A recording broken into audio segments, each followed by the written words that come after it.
इयम् आकाशवाणी। सम्प्रति वार्ताः श्रूयन्ताम् प्रवाचिका साधना शर्मा।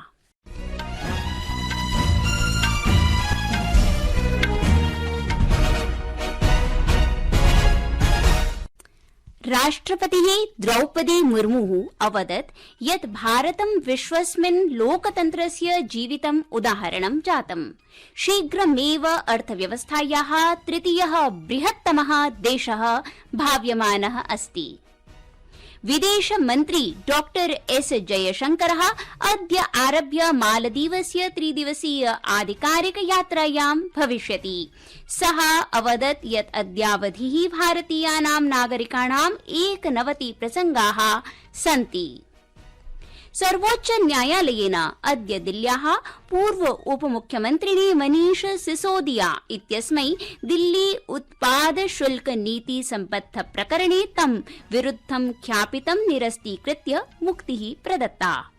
अपि च क्रीडायां पेरिस ओलिम्पिक इति क्रीडा कुम्भे अद्य भारतीयः मल्लयोद्धा अमन सेहरावतः पुरुषाणां 57 किलोग्राम वर्गस्य मल्लयुद्ध क्रीडायाम् इत्यत्र क्रीडिष्यति। इदानीं वार्ताः विस्तरेण। राष्ट्रपतिः द्रौपदी मुर्मुः अवदत् यत् भारतं विश्वस्मिन् लोकतन्त्रस्य जीवितम् उदाहरणं जातम्। शीघ्रमेव अर्थव्यवस्थायाः तृतीयः बृहत्तमः देशः भाव्यमानः अस्ति। अद्य ऑकलैंड नगरे आयोजिते सामुदायिक स्वागत समारोहे राष्ट्रपतिः द्रौपदी मुर्मुः भारतीय प्रवासिनः सम्बोधितवती। अस्मिन् अवसरे राष्ट्रपतिः अवदत् यत् भारतं विश्वस्मिन् सजीव लोकतन्त्रस्य उदाहरणं जातम्। शीघ्रमेव तृतीया बृहत्तमा अर्थव्यवस्था भवति अत्र।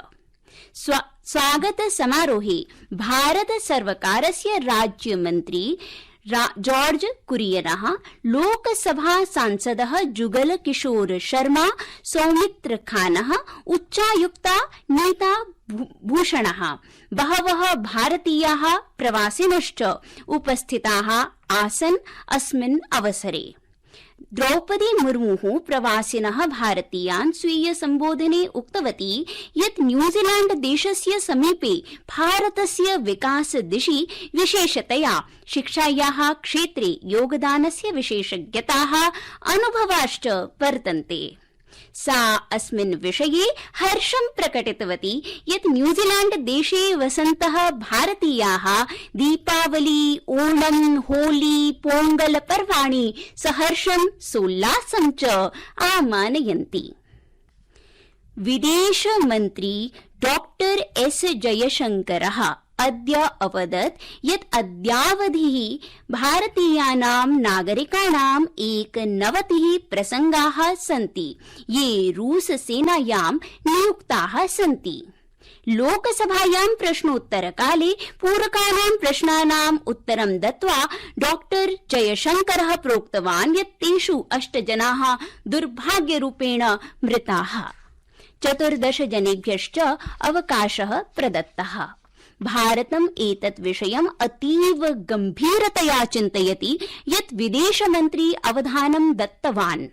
असौ अवोचत् यत् अनेन रूसदेशीयेन विदेशमन्त्रिणा सह अनेकवारम् अयं विषयः उत्थापितः।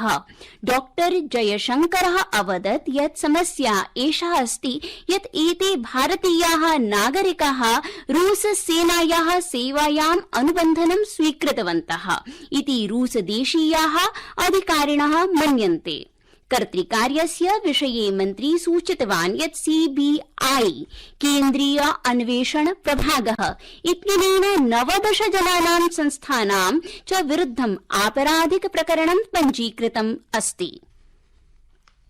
लोकसभायाः राज्यसभायाश्च अनुसूचित जाति अनुसूचित जनजाति इति वर्गाणां भाजपा दलीयाः सांसदाः अद्य संसद भवने प्रधानमन्त्रिणा नरेन्द्र मोदिना सह मिलितवन्तः।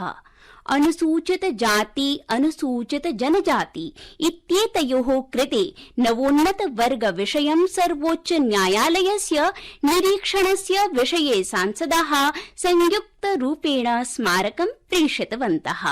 सभायाः अनन्तरं वार्ताहरैः सह वार्तालापं कुर्वन् भाजपा पक्षस्य सांसदः भोला सिंहः अवदत् यत् अयं निर्णयः न प्रवर्तनीयः इति ते आग्रहम् अकुर्वन्।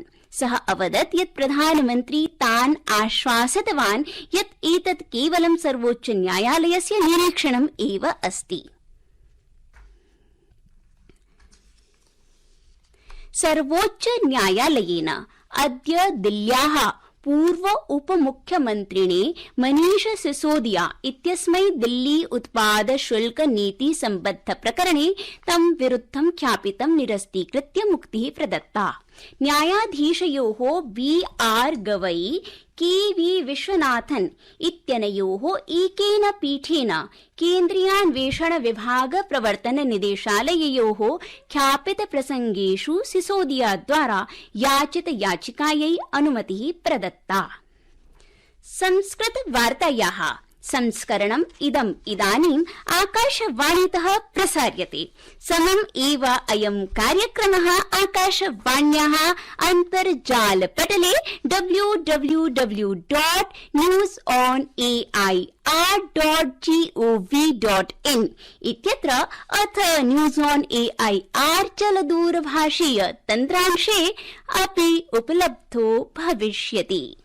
राष्ट्रव्यापिनः प्रत्येकं गृहं त्रिरङ्गः हर घर तिरंगा इति अभियानस्य अंशे भारतीय जनता पार्टी इति दलम् अगस्त मासस्य 11 दिनाङ्कतः 13 दिनाङ्कं यावत् प्रत्येकं विधानसभा निर्वाचन क्षेत्रे तिरंग यात्रा कार्यक्रमस्य आयोजनं करिष्यति। भाजपा दलस्य राष्ट्रियः महासचिवः तरुण चुगः एकस्मिन् वक्तव्ये उक्तवान् यत् अगस्त मासस्य 12 14 दिनाङ्कं यावत् सर्वेभ्यः स्वतन्त्रता सेनानिभ्यः एवं देशस्य सर्वेषु युद्ध स्मारकेषु पुष्पचक्राणि पुष्पाञ्जलयश्च अर्पिष्यन्ते। केन्द्र प्रशासनेन भारत बांग्लादेश सीम्नि समसामयिकीं परिस्थितिं निरीक्षितुम् एका समितिः निर्मिता। एषा समितिः बांग्लादेशे समकक्षिभिः अधिकारिभिः सह संवादं साधयिष्यति। पश्चिमे एशियायां गम्भीररूपेण संघर्षः प्रवर्तते। अतः इस्राएल देशः उच्चसंचेतनां प्रतिवर्तते। प्रधानमन्त्री बेंजामिन नेतन्याहुः विश्वासं प्रकटितवान् यत् देशः आत्मरक्षाया सह प्रत्युत्तरे आक्रमणाय सन्नद्धोऽस्ति। पेरिस ओलिम्पिक इति क्रीडाकुम्भे अद्य भारतीयः मल्लयोद्धा अमन सेहरावतः पुरुषाणां 57 किलोग्राम वर्गस्य मल्लयुद्ध क्रीडायां चैपडे मार्स एरेना इत्यत्र क्रीडिष्यति। प्रधानमन्त्री नरेन्द्र मोदी कुन्तकक्षेपकाय नीरज चोपड़ा अमुष्मै वर्धापनानि प्रदत्तवान्। असौ पेरिस ओलिम्पिक 24 स्पर्धायां रजत पदकं विजितवान्। भारत ऋतु विभागेन आगामिनः 7 दिनानि यावत् देशस्य विभिन्नेषु भागेषु अतिवृष्टेः संभावना अभिव्यक्ता। विभागानुसारेण सप्ताहपर्यन्तं पूर्वोत्तरीय पश्चिमी उपहिमालयस्य क्षेत्रेषु विद्युत् प्रकाशनेन ध्वनिना च सह महती वृष्टिः भविष्यति। विभागेन इदम् अपि पूर्वानुमानितं यत् देशस्य पूर्वीय भागाः अपि आगामिषु 3-4 च दिवसेषु तद्वद् एव महती वृष्टेः साम्मुख्यं करिष्यति। अन्ते पुनरेकवारं मुख्याः वार्ताः। राष्ट्रपति द्रौपदी मुर्मुः अवदत् भारतं विश्वस्मिन् लोकतन्त्रस्य जीवितम् उदाहरणं जातम् इति वार्ताः।